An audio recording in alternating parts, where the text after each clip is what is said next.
Fala pessoal, tudo certo? Bem-vindos a mais um episódio do Além do Software, o videocast que conecta a realidade da nossa software house com a sua. Eu sou o Renan Freitas, sou responsável de negócios da TecnoSpeed e hoje nós vamos falar sobre um tema essencial para empresas que trabalham com ERP. Como aumentar o ticket médio e maximizar a rentabilidade dos seus produtos. Aumentar ticket médio pode ser um desafio, mas também é uma das grandes oportunidades de crescimento que você pode explorar no seu negócio. E para esse papo, eu recebo aqui com a gente o Fernandes Lima, que é especialista em gestão de times para empresas de software e vai compartilhar estratégias, práticas, erros comuns e oportunidades que você pode utilizar para transformar o jeito como você cobra e monetiza o seu ERP. Se você quer entender melhor como a percepção de valor do seu produto, vender mais para a sua base de clientes e gerar uma receita de forma mais sustentável, esse episódio é para você. E antes, não esquece de se inscrever no canal, ativar o sininho, deixar o like, porque isso ajuda demais o nosso conteúdo a chegar em mais profissionais como você. Vamos nessa? Bom, e hoje nós estamos aqui então com o Fernandes Lima, que é especialista em gestão de times de software, e está aqui hoje para falar com a gente, então, sobre monetização de ERP. Fernandes, seja muito bem-vindo a esse episódio do podcast Além do Software. E para começar, a gente sempre pede, então, faz aquele quebra-gelo, a gente pede para o nosso convidado contar, então. Primeiro, Fernandes, fala um pouquinho sobre você, né? Conta um pouquinho da sua história para o pessoal te conhecer. E, como bônus aí, conta para a gente uma história inusitada aí de bastidores desses tempos de você como programador, ou como gestor de equipe software, ou como consultor especialista que você trabalha hoje, né? Conta pra gente aí um pouquinho. Tá bom, vamos lá. Bom, primeiramente, obrigado, Renan, pelo convite, pessoal da TecnoSpeed. Prazer estar aqui. Já fui desenvolvedor, já fui líder técnico, fui profissional de produto, gerente de projeto, enfim. Rodei bastante por aí e vamos falar, acho que eu posso falar que peguei o desenvolvimento raiz, né? A gente estava batendo um papo aqui antes. Comecei a desenvolver em 1992 com Clipper, depois com Fox Pro para Unix, ou seja, a caminhada foi longa. Falando uma história de bastidor, eu gosto de lembrar de quando eu conheci a TecnoSpeed, que foi, eu não lembro se foi 2009, 2010, que sobre o componente nota fiscal eletrônica, né? E assim, eu não sei se é engraçado, mas na época me marcou muito, que é sobre o posicionamento que a TecnoSpeed nasceu, né? E eu sempre falo isso com o Danilo lá de vocês, que é as discussões que isso geraram para a gente. Então, a gente viu ali uma empresa nova, que estava nascendo no cenário de software e que já vinha com um posicionamento muito robusto. Ela já deixava claro que ela tinha um produto diferente, né? E eu acho que qual que é o engraçado dessa história? Cara, as discussões que a gente teve por conta disso. De eu chegar e falar, gente, a gente tem que se inspirar nesses caras. Esses caras, eles estão fazendo uma coisa que a gente não sabe fazer. Então, isso geral, assim, foram muitas conversas, foram muitas brigas, muitas risadas, muitas piadas internas. Então, eu não sei se é uma história de engraçada, mas e tá aqui hoje, eu começo a lembrar das histórias, das piadas, das gozações. Então, eu acho que essa é a história de bastidor que eu gosto de contar. E por isso que tá aqui hoje tem um significado bem especial para mim, porque foi divertido, mas também foi tenso. Legal, Fernandes. Nos dá orgulho de ouvir esse tipo de história, né? Porque faz a gente também lembrar da jornada que a gente passou, né? Eu cheguei na TecnoSpeed em 2013, então eu lembro bem dos desafios que a gente tinha para fazer a nossa mensagem chegar, né, nas empresas e nos nossos clientes. Então, nos dá muito orgulho, em nome da TecnoSpeed, em ouvir isso. Fernandes, e aqui a gente está hoje para falar sobre, né, como que a gente ganha mais, né, com uma software house, né? Como que a software house ela pode aumentar o ticket médio do seu software, gerar mais receita, monetizar o software, como você mesmo usa esse nome, né? E aí eu queria começar a nossa conversa te perguntando, né? Tem muitos gestores de software hoje que eles olham para a estratégia de negócio deles e enfrentam esse desafio. Muitas vezes eu tenho que conseguir novos clientes, mas uma forma de gerar mais receita também é aumentar o ticket médio. Qual que você acredita que hoje é o maior obstáculo para uma empresa sair de um software que ela cobra 300, 400, 500 reais para ela começar a cobrar 800, 1.000, 1.500, 2.000, 3.000? Legal, uma pergunta muito boa. E aí eu começo primeiro deixar de pensar tecnicamente. Então, em vez de eu pensar em API, em banco de dados, inteligência artificial, eu pensar no meu cliente. Quais são as necessidades do meu cliente? Quem é o meu cliente? Né? Então, muitas vezes a empresa de software não tem clareza sobre isso. Eu acho que esse é o primeiro ponto. E aí, uma vez que eu entendi melhor a necessidade do meu cliente, conhecendo bem a operação deles, o que ele faz, eu consigo aumentar a percepção de valor. Porque aí eu vou oferecer uma solução que é mais aderente, que endereça melhor o problema. E aí, com isso, eu aumento as chances de uma melhor monetização, de sair daquilo lá de vender pelo menor preço. Né?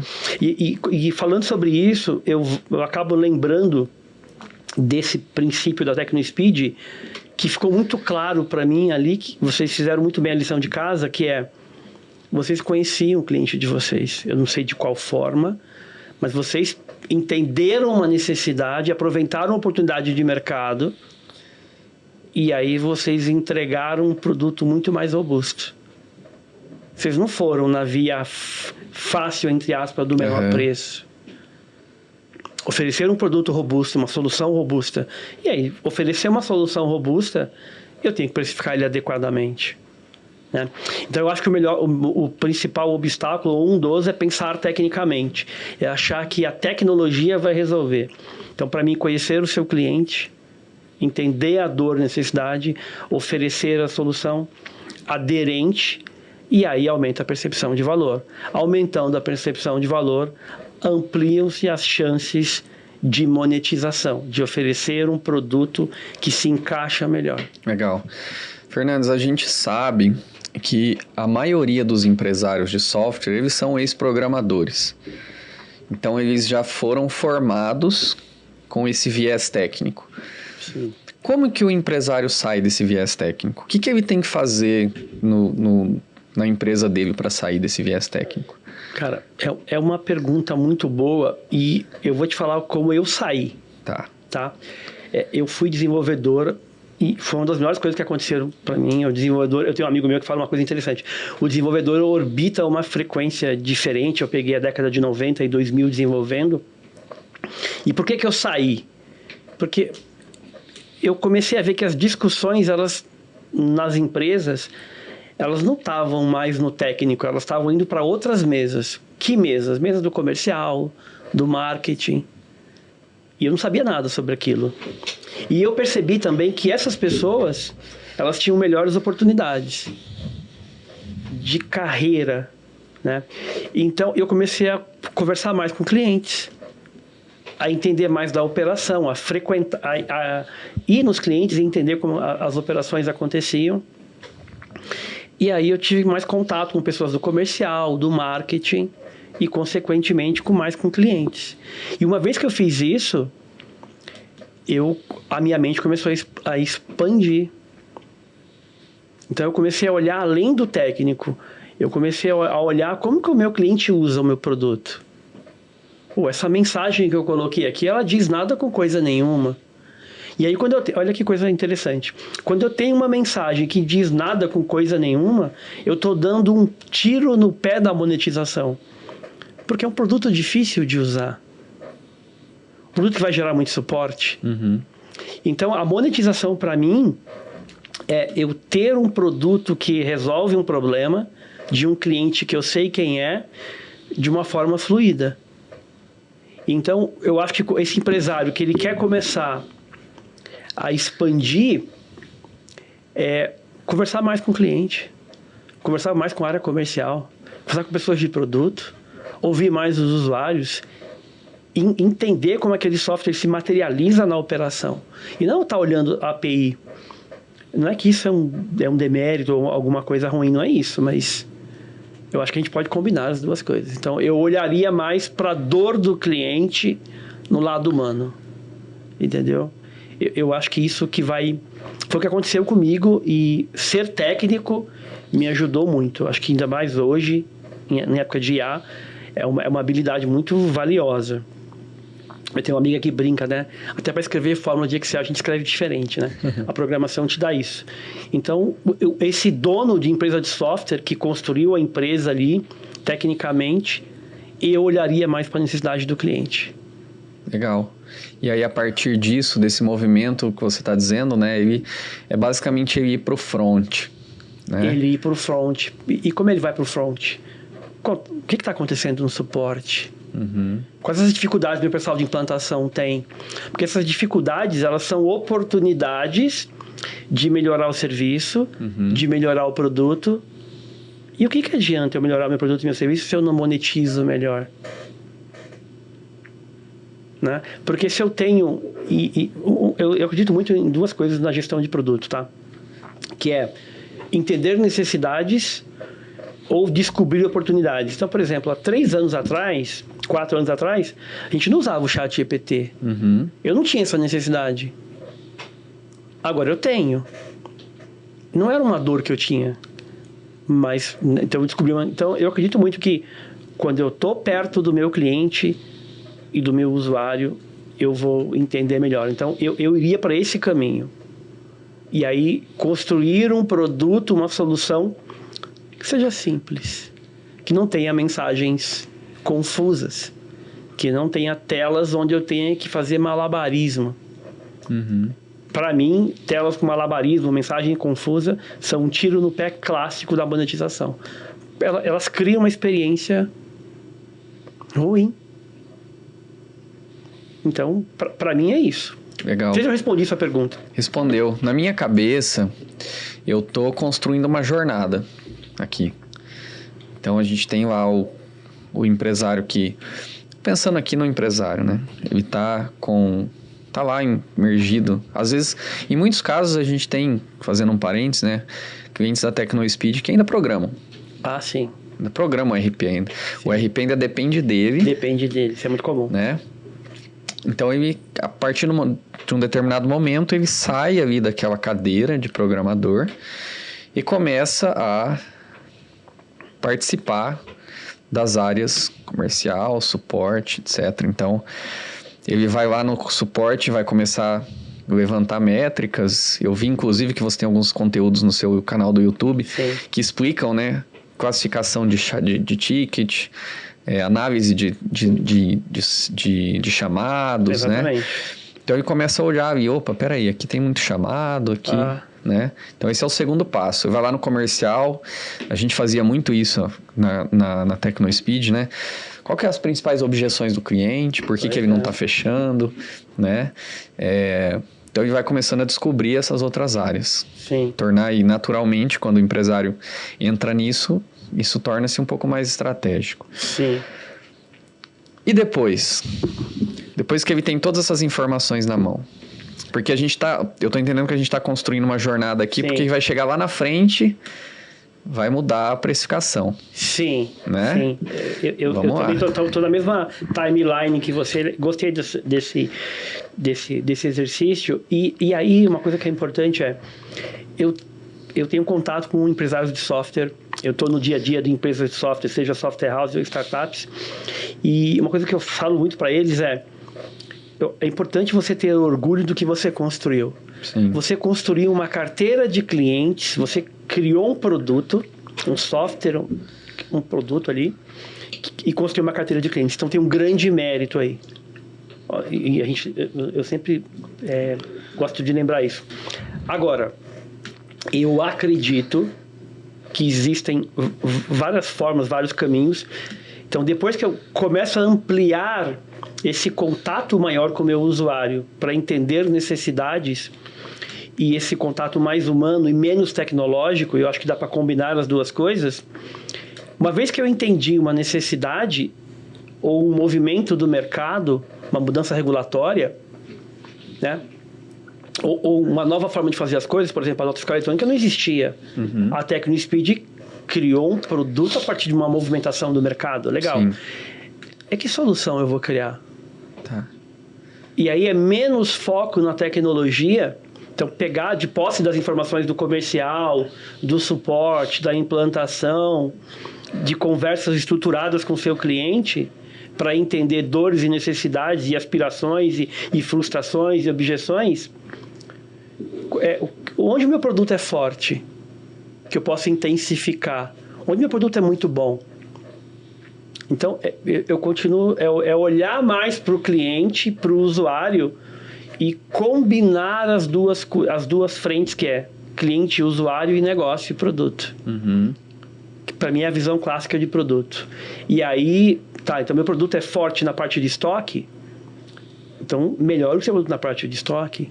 Ele é simples de usar, porque, olha só, se um produto é mais simples de usar, ele é mais simples de aprender. Ele demanda menos suporte. E aí, se ele demanda menos suporte, ele diminui o meu custo operacional, eu aumento a minha lucratividade. Então, é começar a olhar esses gargalos e pegar um problema que afeta o teu usuário e transformar numa solução fácil de aprender, fácil de usar e que facilite a vida do teu usuário. Isso você já vai estar na dianteira de muito. E aí isso abre possibilidades de monetização. Porque se o cliente está satisfeito, o teu usuário, se ele abre a tela e não é uma tela confusa, ele valoriza mais, ele indica mais, aumenta o meu LTV, e aí eu começo a melhorar o meu produto com um viés mais estratégico, pensando no usuário e como a partir da dor dele, eu crio uma solução simples. Onde eu bato o olho e consigo usar, eu não preciso de um manual para usar. Produto simples. Para mim, tudo isso tem a ver com monetização. É um produto que resolve um problema, entrega facilidade, e aí o usuário vai querer mais. Porque a gente não se contenta com um plano gratuito de muitas coisas. Eu vou lá e contrato o GPT pago. É só usar o mesmo racional, né? E perceba que o GPT tem uma coisa interessante. Quando eu tenho a conta gratuita e a conta paga, quando você estoura o limite gratuito, ele abre um upgrade ali. E aí a pergunta é, e no teu plano hoje, quando o teu usuário atinge um limite, você tem ali uma jornada que permite ele mudar de plano? Consumir mais recursos? A maioria não. A maioria depende de um comercial que nem oferece muitas vezes.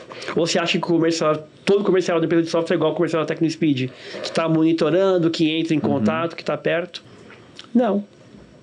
Então, e aí, o curioso nisso, nessa tua pergunta, Renan, é que a gente volta para a maior proximidade com o cliente e usar essa informação positivamente para gerar mais receita. Porque se você resolve um problema, o cliente vai pagar. O cliente vai pagar. Porque ele sabe quanto custa aquilo. Ele sabe que aquilo vai facilitar a vida dele. Então, basicamente, o que você está dizendo é que o cliente ele tem que ter uma percepção de valor maior do software para daí você começar a construir essa monetização. Sim. Fica muito mais fácil. Fica muito mais fácil. Quando você não está preocupado em vender uma solução tecnológica. E agora a gente está vivendo essa onda, né? Que é oferecer soluções de IA para quem não precisa. Mas qual problema você resolve dele que a IA poderia ajudar? É completamente diferente. Será que é uma dor latente? É uma dor que ele está disposto a pagar? E aí, esse contato maior permite identificar essas necessidades que aumentam as chances de monetização, de planos, de venda de serviços adicionais, treinamento, consultoria, para aumentar aí o LTV. Opa, legal. Você tocou num assunto interessante, porque a gente começou falando de upsell. Sim. Né? Então, você cria planos onde o cliente usa mais o software. Mas não é a única estratégia que a gente tem para fazer a monetização, né? Não, não é a única. É uma das. O próprio cross-sell também, né? Complementos ali. Você vender, por exemplo, será que o seu cliente ele tem uma rotatividade grande de funcionários? Vou te dar um exemplo muito comum na empresa de software. Uhum. Alguns têm, outros não, por motivos variados. E aí se ele tem uma rotatividade grande, que é um problema para ele, logicamente, você vende treinamentos para ele recorrente. Você tem por exemplo, algum clube onde ele poderia ter acesso a um EAD, onde ele poderia capacitar a equipe dele com custo reduzido? Então, é trabalho da empresa de software pensar em serviços agregados para oferecer. E aí, a própria TecnoSpeed fez isso. Ela viu que o cliente dela precisava de certificado digital. Então, quais são os serviços e produtos que o meu cliente precisa que eu poderia oferecer? E eu falo sobre isso porque eu já vi muita gente falar: mas se eu oferecer isso, eu vou ganhar uma porcentagem, mas quando dá problema, ele vai colocar a culpa em mim, entre aspas. Se você oferecer um parceiro ruim, mas se você oferecer um parceiro confiável? E outra, no mundo comercial, no mundo real, os problemas existem. É só a gente fortalecer a parceria, lapidar o produto, lapidar o serviço. Agora, você vai deixar de monetizar porque você não quer ter um parceiro forte? Sim. E a Software House, às vezes ela atende segmentos de varejo, às vezes ela atende segmentos de indústria. Essas pessoas têm necessidade que você poderia estar atendendo. Então, pensar o produto e a jornada de compra do teu cliente de uma forma mais ampla. E aí, uma coisa que é importante, quando você falou sobre mim no começo, Fernandes é um especialista de gestão de times, ali, performance de time. E o que isso tem a ver sobre gestão e performance de time? Eu ouço muito essa pergunta. E aí, é muito simples a resposta. Eu tenho um time A e um time B. Um time A que só corrige bug e é reativo. E eu tenho um time B que, além de corrigir bug, ele acompanha pesquisas entrevistas junto aos clientes, ele faz análise de chamado, ele cria melhores soluções para o produto. Quem tem melhor performance? Um time que só corrige bug ou um outro time que está ouvindo o usuário? Estou falando de time de desenvolvimento que tem produto ali no meio, que tem UX, e o resultado melhor, ou seja, a performance dele é melhor. Então, para mim, isso tem tudo a ver com performance. É um time que está mais conectado aos objetivos de negócio, que, consequentemente, ao usuário. Ele pensa, porque quem tem que pensar em monetização? É vendas? Não, para mim é produto. O comercial, ele vai atuar no resultado da monetização, vender aquilo. Mas o produto que eu tenho que orquestrar, por exemplo, eu tenho pontos de contato do meu produto, quais são as áreas quentes? Eu poderia ter ali uma comunicação que induza a venda. E aí o nosso amigo que está ouvindo a gente agora da Software House, o teu produto, ele só realiza, as tuas telas só realizam operações, ou eu tenho uma tela ali que é muito demandada num determinado segmento do teu cliente, você coloca comunicação, você coloca upgrades de plano, novidades da versão, coisas que você podia estar vendendo, ou seja, eu tenho que estar pensando na monetização o tempo inteiro. E eu quem? Para mim, todo o time. Por mais que isso seja papel de produto, orquestrando com marketing, com canais, com comercial, mas se vem uma ideia boa de um desenvolvedor ou de alguém do suporte. Então, performance do time, para mim, ela inclui monetização. Porque no final das contas, todo mundo tem que estar olhando para o problema do cliente, é isso. Deveria, né? E a tecnologia é o meio. A IA é muito maneira, com certeza. Eu ter componentes muito bem estruturados é muito maneiro? É. Mas para que a gente faz isso? Né? Sim. E aí o crescimento da empresa está muito ligado aí. É claro, é legal se divertir com a IA, é legal se divertir com um Lovable ou um Replit, Mas as empresas, na minha opinião, elas deveriam estar olhando mais para o cliente. Legal. Com o viés, olhando, só para concluir, olhar para o cliente é suficiente? Não. Eu tenho que combinar para mim esses dois pilares. Satisfação do meu cliente e crescimento do produto. Porque eu preciso pagar boleto no final do mês. Todo mundo precisamos, né? Legal.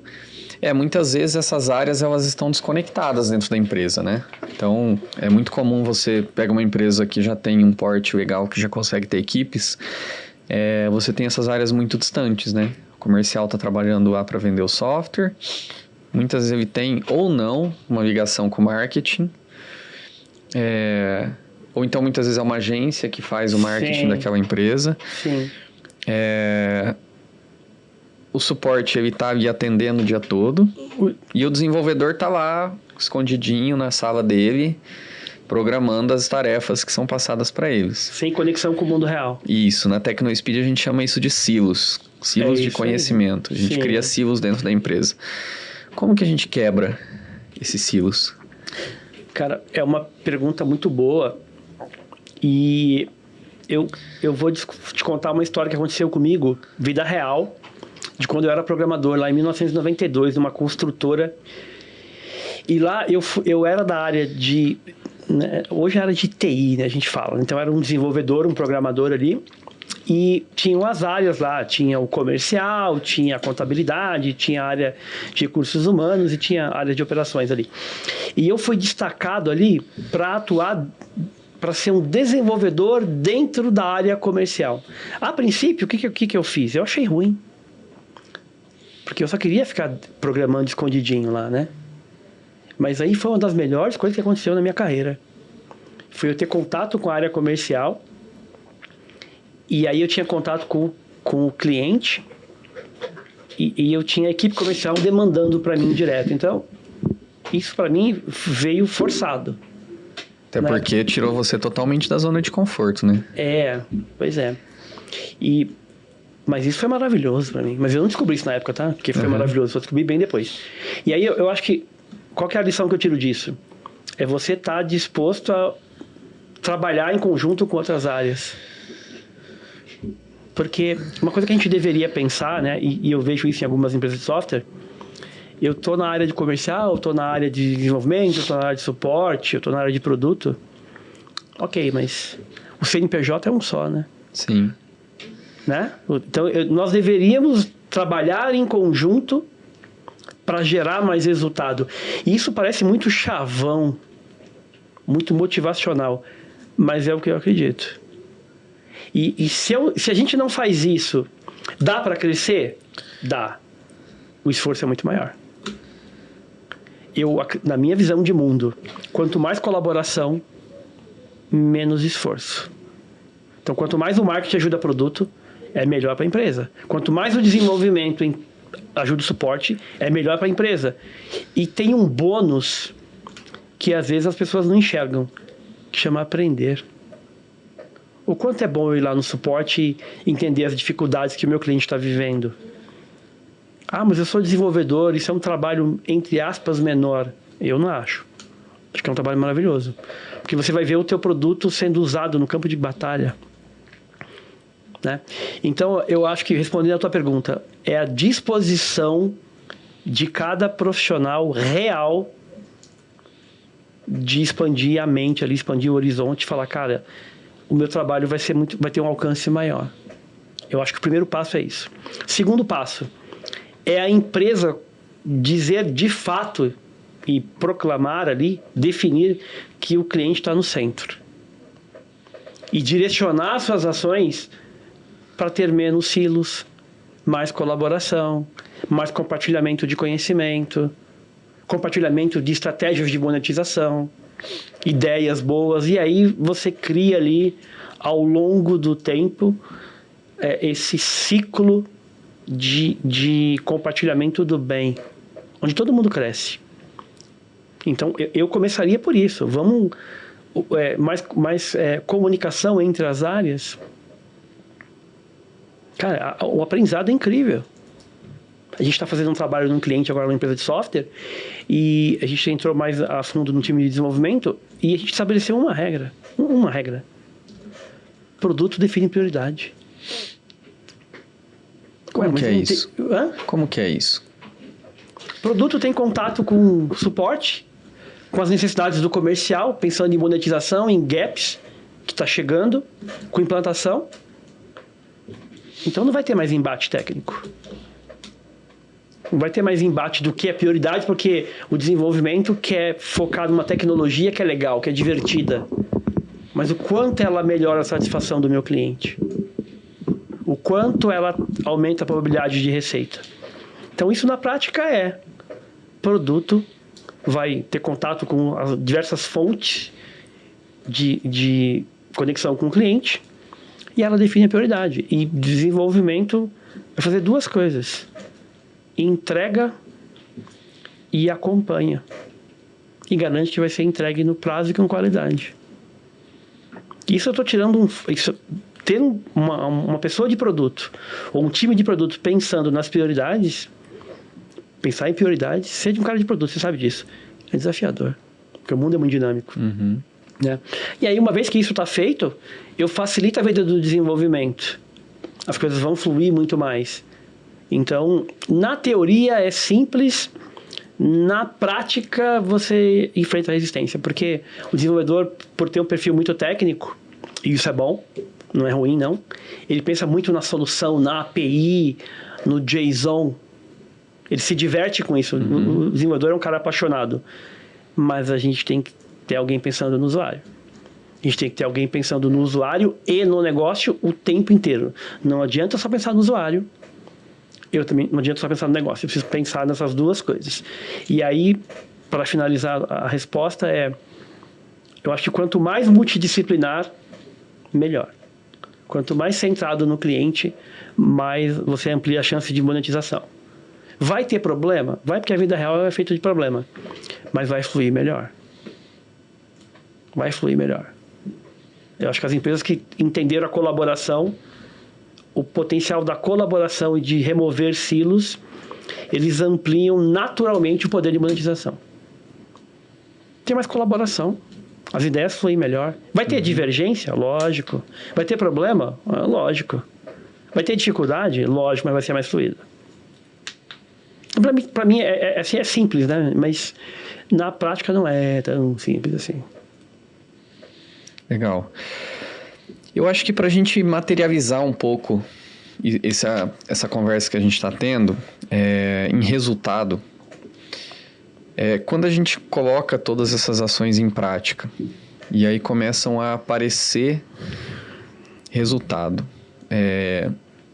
Como que isso acontece, geralmente, que você vê isso acontecer na empresa? Como que o empresário pode olhar e falar assim, legal, eu estou colhendo resultado dessa estratégia de quebra de silo, de ouvir mais o cliente, porque isso tudo é muito subjetivo. Gestão é, muitas vezes, totalmente subjetivo. Sim.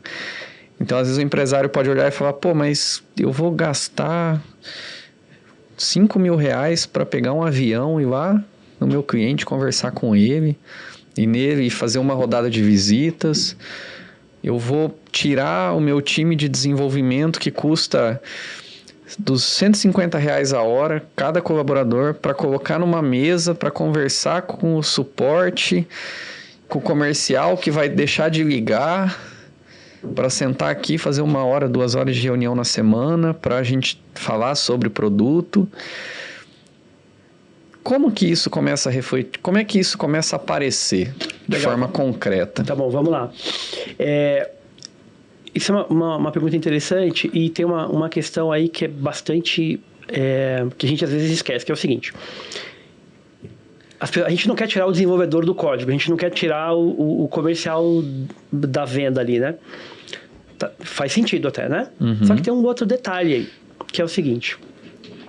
Estar 100% ocupado não é a melhor forma de usar o meu tempo. Se eu tivesse 100% ocupado, eu não estaria aqui hoje. E por que eu estou aqui hoje? Porque, primeiro, é um sonho que eu estou realizando estar aqui hoje. Tem um significado para mim muito grande, mas porque tem um impacto. Eu estou buscando impacto. Eu acho que primeiro eu não quero estar 100% do meu tempo ocupado, que para mim é a maior ineficiência que tem. Se um desenvolvedor está 100% ocupado, é ineficiente. Ele devia estar pensando no melhor código, em como tornar o produto mais rápido, mais fluido. Eu vou responder você, tá? Estou dando algum contexto ali. Então, acho que esse é o primeiro ponto. E como que isso materializa? Então, vamos pegar um exemplo concreto. Imagina que eu olhei lá e vi que eu tenho uma perda de...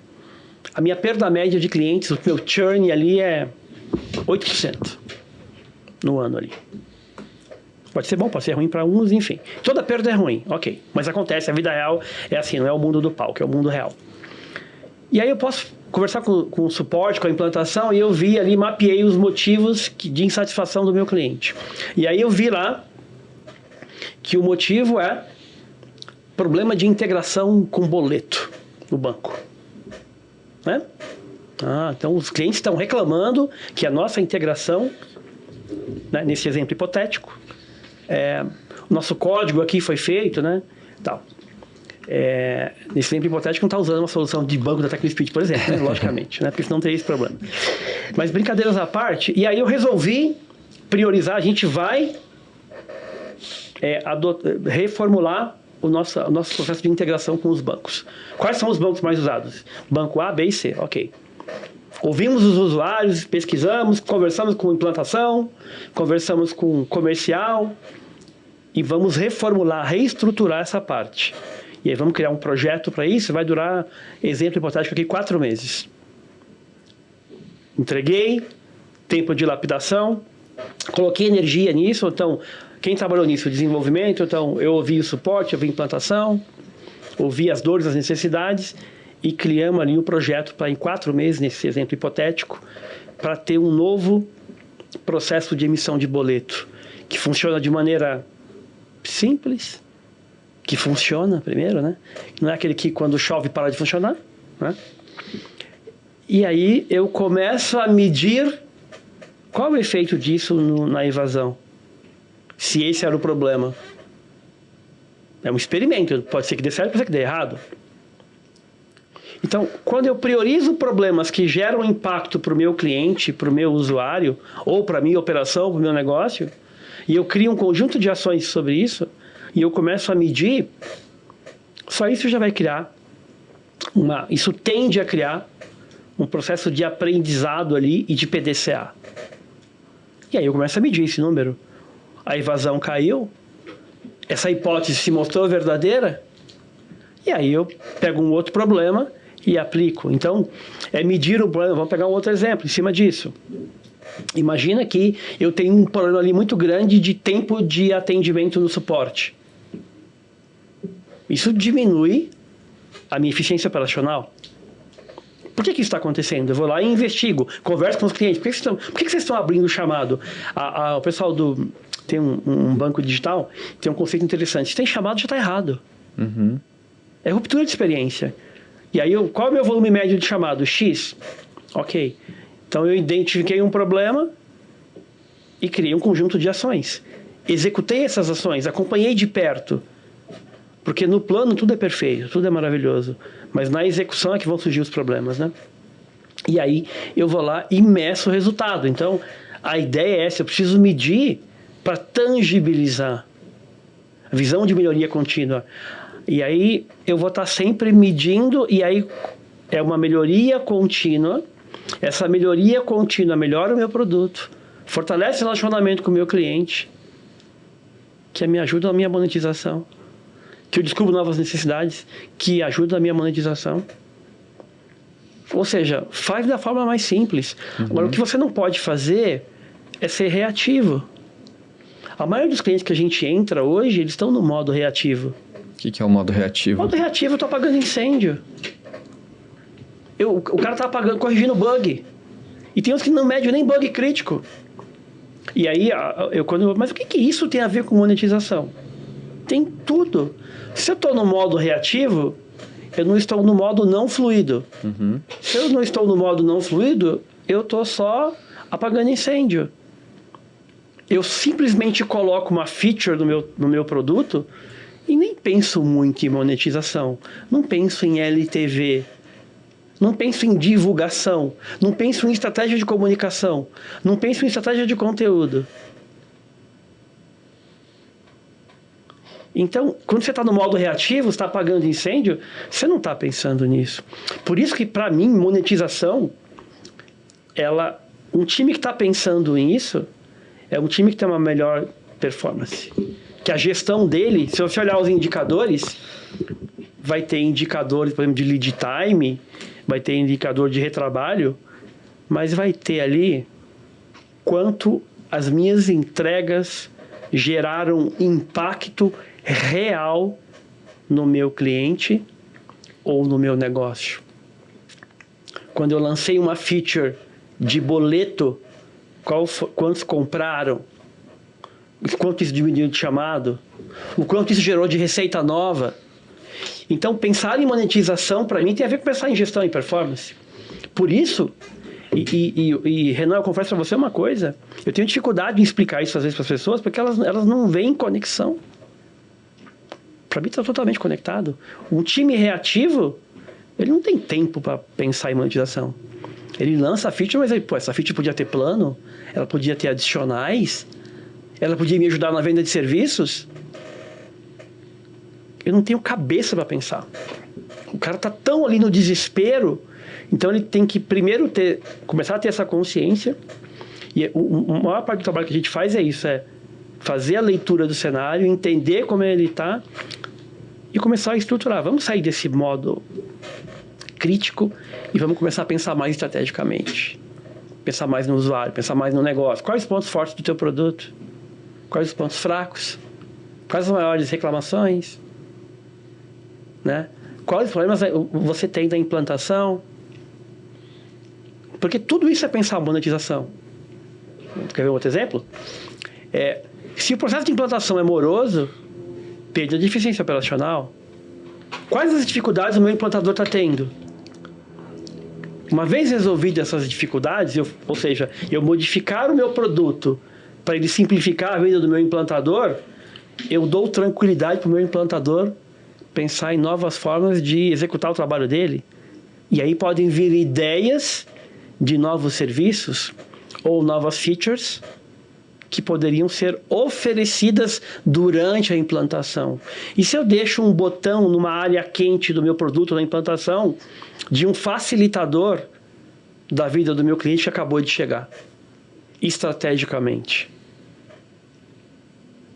Então, assim, eu tenho dificuldade, honestamente, em não pensar isso como monetização.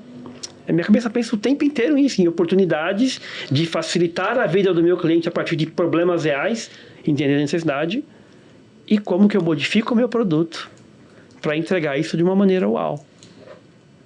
Ou de uma maneira sem engasgo, pelo menos, já tá bom. Uhum.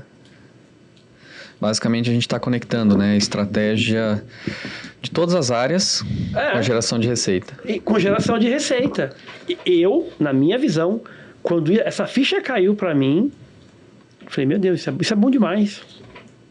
E aí, vou pensar em novos canais, parcerias estratégicas. O que o meu cliente precisa que eu possa oferecer? Então, assim... Porque, e as pessoas têm que também... monetização... eu vou precisar de produto trabalhando junto com marketing comercial. Isso é maravilhoso. Eu acho isso fantástico. Juntar... Assim, imagina essas três áreas trabalhando para um objetivo. Porque o que importa é o resultado para a empresa, não é quem vai levar o crédito, né? E eu vejo muito que tem uma preocupação muito em quem vai levar o crédito. Cara, eu tenho uma preocupação zero de quem vai levar o crédito. Eu quero chegar na empresa e contribuir. Enfrentar a vida real, porque não é o mundo do palco ou o mundo da IA mágica que vai salvar o mundo, é a vida real. Uhum. E honestamente, eu acho que a Tecnospeed cresceu muito porque ela sabe fazer essa leitura de entender problemas e criar soluções. Simples. Com uma boa estratégia de monetização. Eu acho que o grande mérito de vocês foi esse. Vocês fizeram isso naturalmente. Então, e eu falei isso pro meu chefe em 2009, 2010. Eu falei, cara, a gente tinha que copiar mais a TecnoSpeed. Se inspirar mais. Cara, eu tive, assim... Tô falando isso, parece... Eu tive inúmeras discussões sobre isso. Eu falei, a gente tem que... Assim, esses caras estão fazendo alguma coisa que a gente não tá fazendo. Na época, eu nem sabia que chamava monetização. Depois eu falei, cara, eu tenho que aprender isso, não é possível. E hoje, uma das minhas maiores batalhas é ajudar a empresa de software, a pequena e média software house, a pequena e média startup, a pensar mais no produto, a pensar menos tecnicamente, a pensar mais no usuário. E falar, olha, por que eu vou fazer um produto tal? Por que eu não vou lá e plugo uma ferramenta da TecnoSpeed no meu produto? Isso é pensar em monetização. Porque com certeza tem gente com demanda para aquilo. Então, essa visão do silo, ela é bem nociva. É muito existente ainda, né? Suporte discutindo com desenvolvimento. QA com desenvolvimento. Comercial com desenvolvimento. Perda de tempo. Como eu ajudo a empresa a crescer? A monetizar melhor? Como eu faço melhor o meu trabalho? Assim, de verdade, parece algo muito motivacional, mas é o que eu acredito. É fácil? Não, não é. Mas é a minha visão, cara. É a visão que eu tenho de mundo é essa. Vamos fazer o nosso trabalho, vamos ajudar a empresa a crescer. Vamos satisfazer os usuários.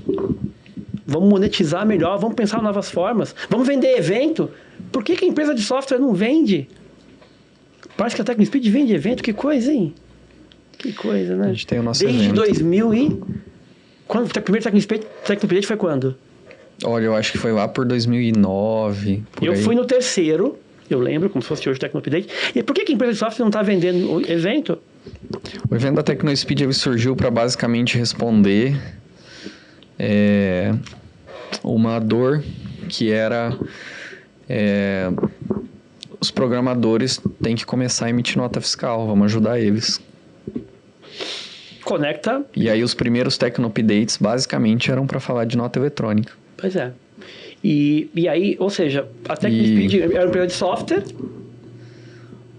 e continua sendo, e começou a vender uma outra coisa para ajudar o cliente. E por que a empresa de software não está fazendo isso, cara? E a gente fala isso, parece que... E quer ver uma outra coisa?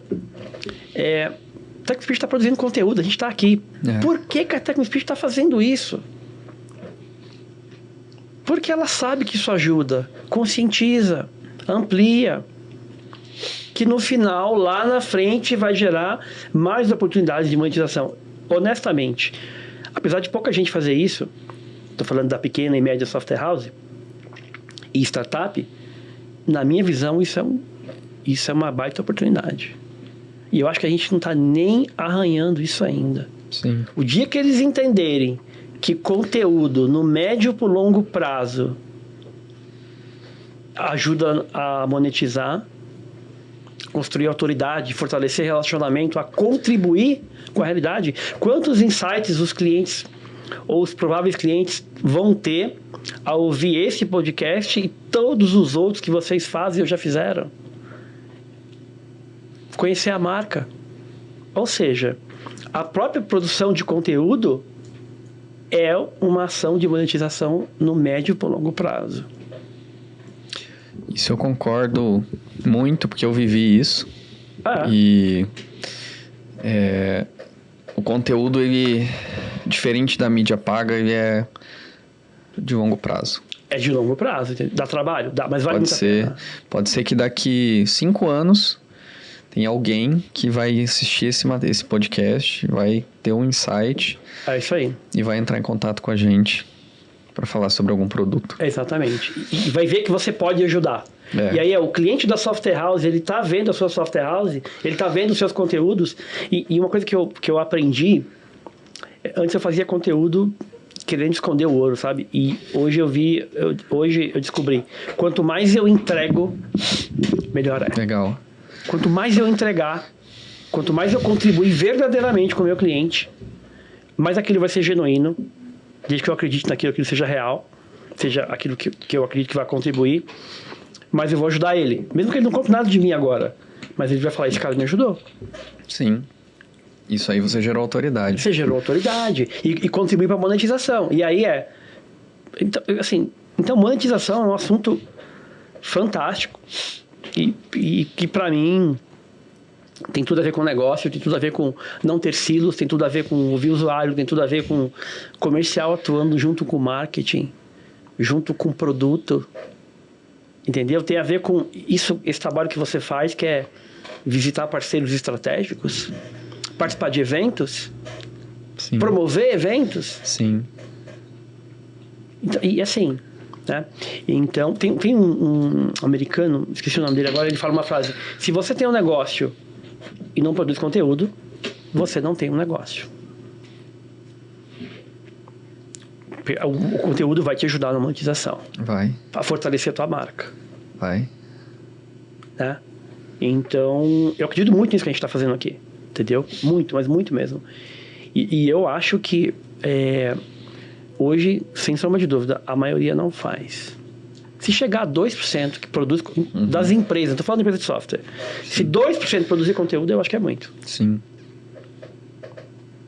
Entendeu? Então, assim, no real o quanto eu estou contribuindo com o meu cliente para fazer o meu negócio gerando satisfação através da venda dos meus produtos e serviços e fazendo o meu negócio crescer. Ou seja, é o tempo inteiro em pensar em melhorar o produto, melhorar a comunicação, melhorar os serviços, fortalecer relacionamento. E se você é uma empresa de software, isso faz sentido? Não, isso faz total sentido. Uhum. E para mim isso é performance. Você prefere ter um time que está preocupado em corrigir bug ou um time que está pensando em lançar uma feature que vai ajudar na emissão de boleto? E às vezes a gente não pensa. O boleto é um caso interessante. Eu vou dar nome da empresa, mas aconteceu com um cliente de um cliente que cara, se eu não emitir esse boleto, eu vou estar em sérios apuros. É um dos boletos mais altos da minha empresa. Eu preciso que você me ajude a emitir esse boleto. Porque a quantidade de pessoas que vão ser impactadas pela emissão desse boleto não é só a minha família, é outras famílias. Uhum. Isso me marcou muito, sabe? E aí, então não é só uma emissão de boleto, não é só uma feature. Não é só o consumo de uma API. É o impacto que aquilo tem na vida das pessoas. E a gente não para. Sabe quando a gente pensa nisso? Quando para de funcionar. Sim. Quando acaba a energia, quando acaba a internet. Aí a gente consegue ter um pouquinho da dimensão do quanto aquilo é relevante. Né? Então eu acho que é sobre isso. Vocês vão responder a pergunta? Respondeu. E eu queria conectar com uma outra pergunta que eu escuto de vários clientes que ele não consegue cobrar mais pelo software porque o vizinho é mais barato. E aí existem N empresas que não são de software da ponta que ela não usa o sistema. Ela usa o sistema para emitir uma nota, para faturar e para mandar as informações para o contador e pronto. Ok. Então, essa empresa, obviamente, ela vai procurar o sistema mais barato. Sim. Porque ela só quer nada, né? Ela só quer cumprir a obrigação. Você acha que tudo isso que a gente conversou é uma boa resposta para esse empresário que ele está preocupado com o vizinho dele que está vendendo software mais barato? Sem sombra de dúvida. E aí tem uma coisa interessante, né? Que é o seguinte. Deixa eu só complementar. Tô te perguntando isso porque eu já ouvi isso de muitos. Eu ouço isso todo dia. E eu imagino que você ouça também. Por que eu vou fazer isso se o meu cliente quer o mais barato, né? Basicamente eu ouço isso. Eu também ouço. E aí vamos lá uma coisa. Primeiro, você escolheu... Tem clientes... Tem clientes que querem coisas mais baratas, diversos produtos ou serviços? Tem. E tá tudo certo. É a vida real do consumo. É assim que funciona. Então, basicamente aqui a gente está tentando explanar um pouco melhor esse assunto. Então, primeiro ponto. Se ele quiser vender por mais barato, pode também. Pode também. Mas aí tem a ver... para quem você quer vender? Quem é o cliente que você quer vender? Eu acho que essa é a primeira pergunta. E... o cliente que está buscando mais barato para um determinado serviço que para ele é muito básico ali, que ele não vê tanta relevância, ele vai pegar o mais barato. Está tudo certo. Agora, se é um produto ou um serviço que faz diferença para ele, e aí eu vou dar um exemplo para você que acontece comigo. Assim como você, como os nossos amigos que estão ouvindo o nosso podcast, eles são clientes e fornecedores de variadas empresas aí. Eu uso uma ferramenta, eu usava o Evernote, inclusive reassinei agora, e estou usando o Notion para fazer anotações estruturadas para os meus clientes. Mas o Notion, tanto o Evernote, eles têm um plano gratuito, que me atendeu bem. Depois eu fui lá e assinei. E aí, por que eu assinei? Porque eu quero jogar dinheiro fora? Não. Porque aquele produto ou serviço é relevante para mim. Então, tem produto e serviço que eu não assino porque eu não vejo necessidade. Então, a pergunta acho que são 2 pontos. Para qual cliente você quer vender? E eu ouço muito, em combinado com isso que você acabou de falar, eu quero vender para todo mundo. Eu acho isso um erro. Eu, Fernandes, não quero vender para todo mundo. Eu quero vender para pequena e média empresa de software já estabelecida, que é brasileira e que é uma software house, uma startup e uma plataforma. Este é o meu público. Eu posso vender para outros? Posso. E eu quero vender o que para ele? Eu quero ajudar ele a melhorar a operação, a melhorar o suporte, a melhorar o desempenho do desenvolvimento, a estruturar ou evoluir as pessoas de produto, a criar um processo, um desenho de monetização de forma estruturada. Então, para quem você quer vender? E eu não quero vender isso mais barato. E eu não desejo isso para ninguém. Porque senão só existiriam empresas que venderiam produtos e serviços mais baratos. E a gente está vendo filas de empresas montadoras de carros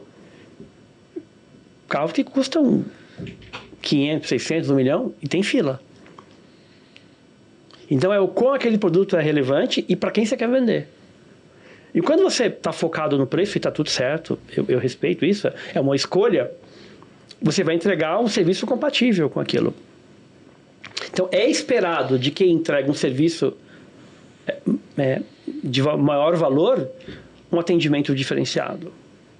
Que você traga soluções diferenciadas.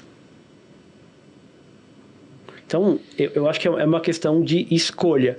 E o que eu diria para essa pessoa é, escolha o teu público. Você pode ter um público que hoje você está vendendo ali por uma questão de preço.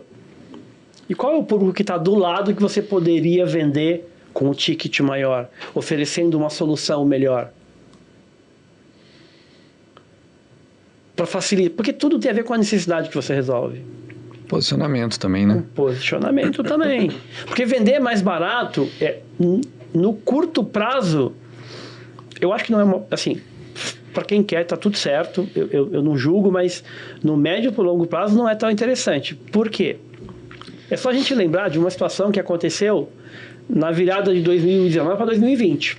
Melhor não falar o nome, mas aconteceu uma situação que afetou o mundo inteiro. O que fez diferença ali? As empresas que sobreviveram. Quem tinha caixa. Quem tinha caixa, você consegue caixa como? Gerando uma grande quantidade de receita ali e lucro. E margem. Para vender mais barato, e você precisa ter um volume. Você consegue vender mais barato com grande volume? Então, seja feliz. Eu, Fernandes, prefiro vender com uma margem muito boa, entregar um serviço de maior qualidade. Ter maior proximidade com o meu cliente. Ajudar a entrar na operação dele, entender o sistema dele, entender a realidade dele, mergulhar na operação. Tem um cliente para mim, ele falou essa frase, falou, Fernandes, eu não imaginei que existia uma consultoria que faz o que você faz. A gente precisava realmente de alguém que conhece a realidade da empresa de software e que mergulha na operação. Quando ele falou essa frase para mim, eu falei, eu vou anotar isso aqui. É mesmo, eu mergulho na operação. Eu entendo, entendeu? Então, assim, quando eu mergulho na operação, eu tenho um nível de dedicação. Como que eu vou cobrar menos? Ah, mas você cobra caro ou barato? Para uns pode ser caro e para outros pode ser muito relativo isso. Entendeu? Técnico Speed cobra caro ou barato? É muito relativo isso. Mas o que ela gera de resultado? Sim. Né? E uma coisa que sempre me chamou a atenção na Técnico Speed: posicionamento. Vocês sempre se posicionaram. A gente brincava lá, né? Cara, vocês não têm noção da quantidade de vezes que a gente falou de vocês, assim, é piada interna mesmo, eu discutindo ali. O Técnico Speed chega de um jeito, com uma elegância, eu brincava lá. Então, meu produto é esse. Custa isso. Vocês não davam margem para questionamento. O que a gente brincou de teatrinho lá, brincando no nível de gozação, a gente tem que aprender com esses caras. E na época, 2009, 2010, eu não tinha a menor noção do que era monetização. Mas ali, eu falei pro Danilo isso. A gente tem que aprender com esses caras. Eles estão fazendo alguma coisa que eu não sei fazer. E aí eu falei, a gente tem que ter humildade. Tem que ter humildade para falar, cara, a gente não sabe fazer isso. Então, eu acho que ali foi o primeiro estalo para mim, né, de falar, ó, vender por preço mais barato acho que não é uma boa ideia. No curto prazo pode ser, no médio e no longo não é. E essa situação que ocorreu de 2019 para 2020, que afetou o mundo inteiro, ela mostrou que margem é o que fez a diferença de muitas empresas sobreviver. Sim. Uma boa gestão. Não tinha pra onde correr. Então, o que eu diria para esse cara é: conheça o seu público, para quem você quer vender, entenda os diferenciais do teu produto e busque um público que está próximo àquele que entende o valor de pagar mais. Porque senão, assim, só produto mais em conta venderia. Né? A gente tem fila de venda quando tem o lançamento do iPhone da Samsung, para trazer 2 exemplos aqui do dinheiro. Por quê? E não são os de menor preço. Sim. Então tem a ver com posicionamento, com entregar um produto diferente. E aí qual é o produto ou serviço diferente que um determinado cliente que é próximo do que você tem hoje ou um outro diferente está disposto a pagar? Porque existe. Ah, eu tenho que achar esse público. Tem, mas ele já existe. Sim. Já existe. Por isso que tem a diferença de preço das passagens de avião entre uma classe e outra. O avião é o mesmo. Mas a diferença de preço não é assim, por preço que ele quiser. Por isso que você chega ali na classe mais econômica, na intermediária, das mais, né, de maior preço. O cara quer mais conforto. O que o seu cliente quer? E para quem você quer vender? E, naturalmente, tem aquela pessoa que é mais sensível a preço e está tudo bem. Deixa ela ser feliz lá, vamos ser felizes aqui. Mas eu quero vender com mais margem. E acho que você, dono de empresa de software, deveria entregar um serviço melhor. É isso que esse cliente me falou: Fernandes, você mergulha na operação. Não tem a ver com o número de zooms que eu faço. Tem a ver com os problemas que eu endereço, com as soluções que eu trago. E outra coisa, eu sou privilegiado porque eu me divirto fazendo isso, cara. Você se diverte no caos. Eu falei, cara, eu sou muito feliz fazendo isso. É muito divertido. Pensa, vamos discutir monetização. Ou vamos fazer uma feature? Peraí, mas vamos monetizar. O que essa feature resolve? Como que ela monetiza? Como que eu faço ela ser um diferencial? Para que eu não tenha que me preocupar com precificação lá embaixo. Para mim não tem o menor sentido eu lançar a feature e pensar nisso depois. Tem que pensar isso antes. Será que vale lançar?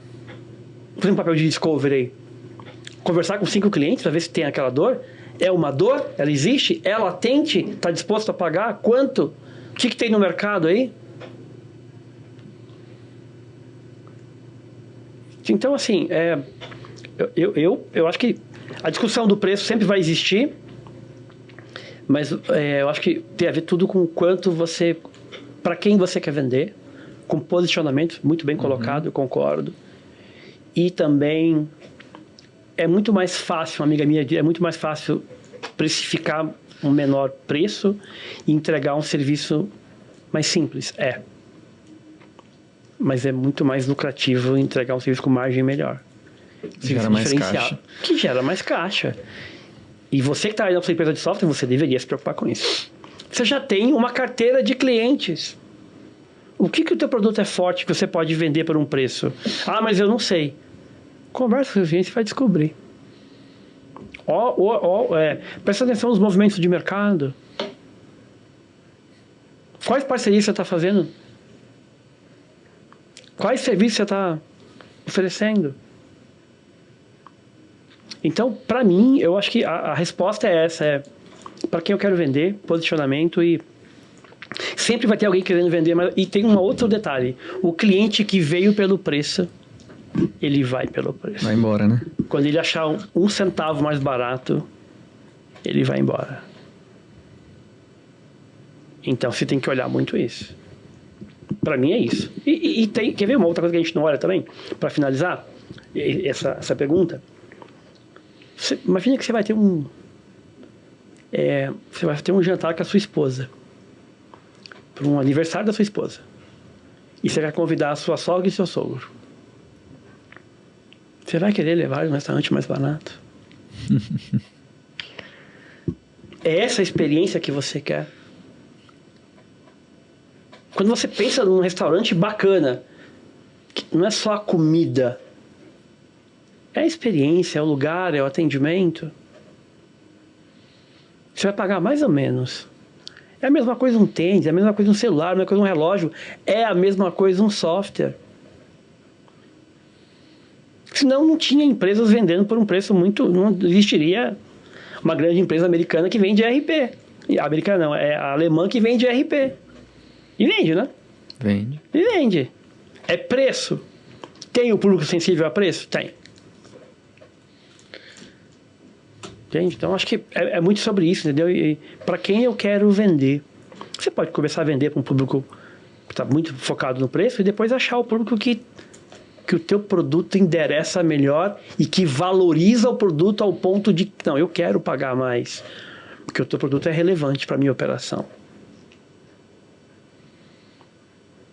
Margem é tudo. Lucro é tudo. Então, você tem que se preocupar com isso. Quem?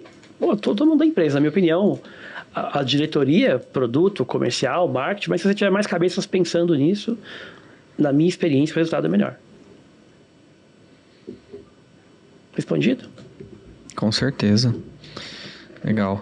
E, Fernandes, pra gente caminhar para um fechamento, então, porque eu acho que, cara, a nossa conversa foi muito boa.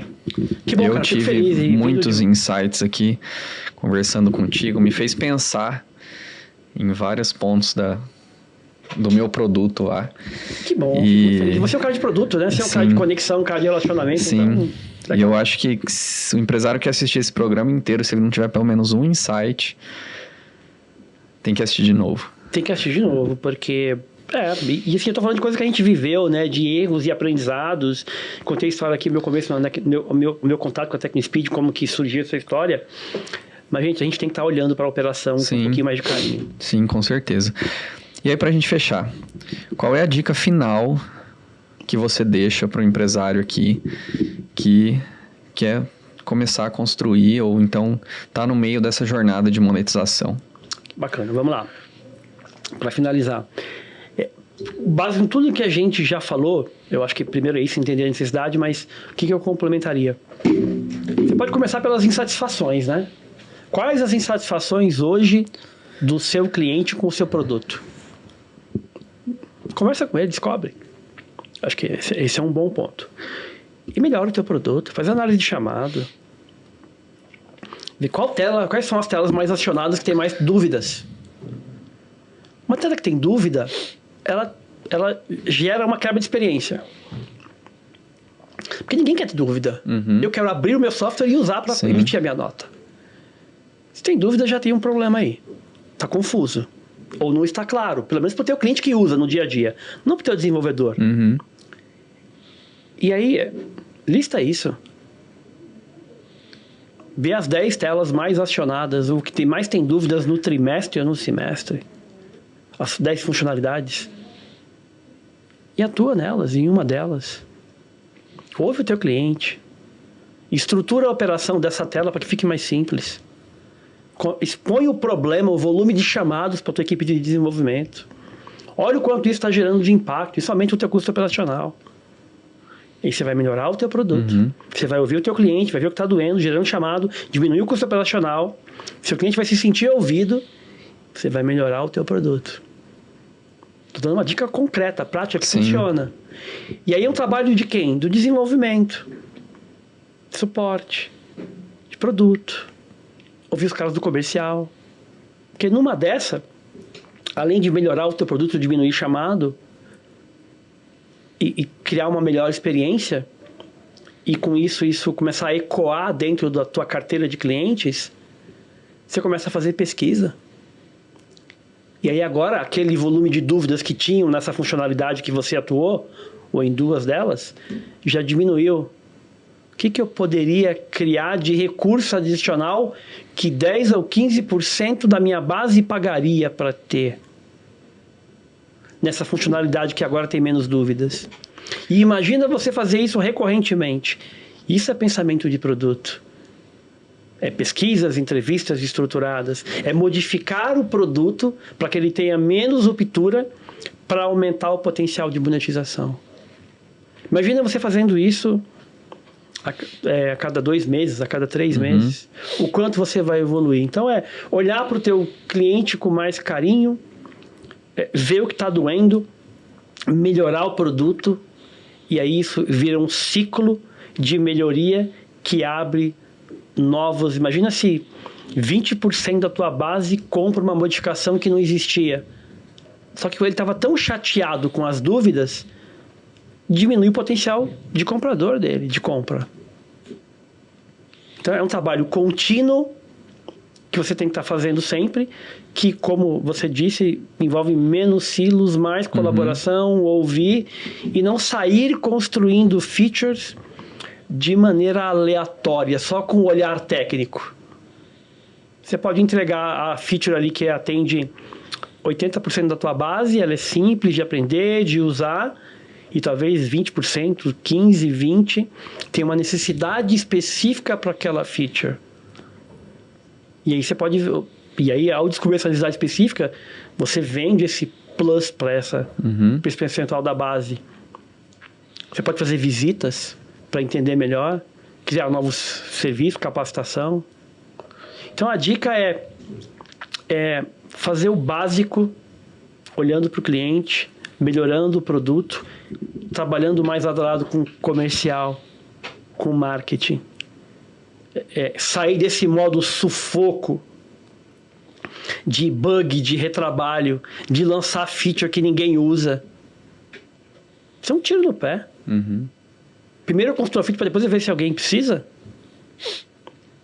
E aí eu começo a pensar em lançar features mais monetizáveis, em planos, em explorar, no sentido bom da palavra, o potencial de compra da minha base. Você está aí só dependendo de indicação. Ou atrás de venda nova. Vender para a base é mais fácil.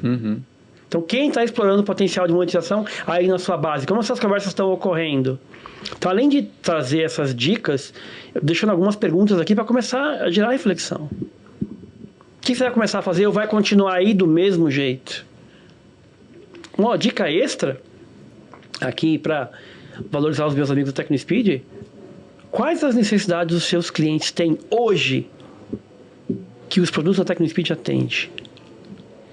Marketplace? Boleto?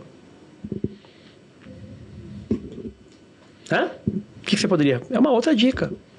E complementando, que poderia monetizar também, né? Porque nós temos vários produtos, né, que vão um pouco além do essencial e que... Geram receita. Gera receita. Facilita o desenvolvimento. Então, e uma coisa que a gente tem que, aproveitando isso que você falou, cara, eu concordo em número grau, a TecnoSpeed é uma empresa. Ela existe para criar soluções para a vida e ela monetiza com isso. Assim como a sua faz a mesma coisa. A gente tem que se orgulhar disso. Os usuários têm problemas, os clientes. A gente vai lá e resolve e eles pagam a gente por isso. Então, monetização é isso. Como eu modifico o meu produto para tornar ele mais atrativo. Sim. Simples assim. Acho que valeu a dica como dica? Claro. Fernandes, queria agradecer muito o nosso papo aqui, tá? Eu já falei que gerou vários insights, eu acho que foi muito rico. Legal. Eu acho que quando você falou que você entrega tudo, né? Não mede para falar o que tem valor para o cliente. Eu acho que você fez isso muito bem aqui no podcast. Então, muito obrigado por ter vindo, ter aceitado o nosso convite.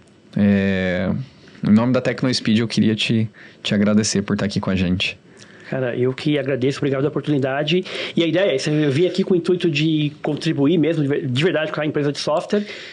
E claro também, e não posso deixar de falar, eu estou muito feliz de estar aqui, eu estou realizando um sonho mesmo. Obrigado mesmo pela oportunidade e espero que o papo contribua aí, vamos falar mais sobre monetização, é isso aí. Legal. E você que está nos assistindo, eu espero profundamente que você tenha tido pelo menos um insight aí da nossa conversa para melhorar as estratégias de geração de receita aí da sua software house.